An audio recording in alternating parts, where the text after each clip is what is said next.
कितना आदमी है?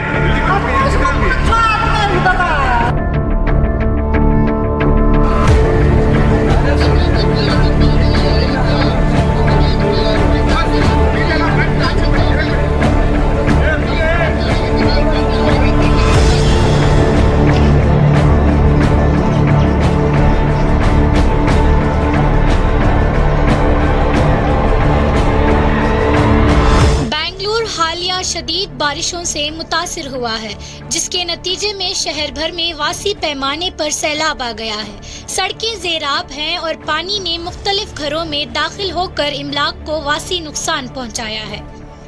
एक मुतालिका वाक़ये में बाबूसा पाल्या में तामीराती इमारत शदीद मौसम की वजह से मुनहदिम हो गई।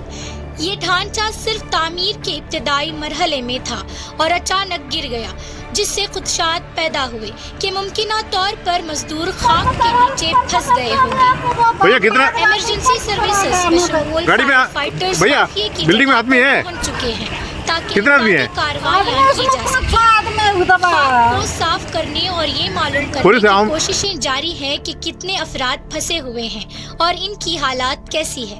हुकाम शहरियों से एहतियाती कर रहे हैं कि वो होशियार रहें, क्योंकि बारिशों के खतरात पूरे शहर हुकूमत में मौजूद हैं। इमदादी की कार्रवाइयों और मजबूरी सूरत हाल के बारे में मज़ीद तो कितना आदमी अंदर आदमी है? जैसे जैसे कार्रवाई कितना आदमी है? मेरा टाइल वाला आदमी ಒಳಗೆ ಸಿಕ್ಕಾಕೊಂಡಿದ್ದಾರೆ ನೋಡಿ ಇವರೇ ನೋಡಿ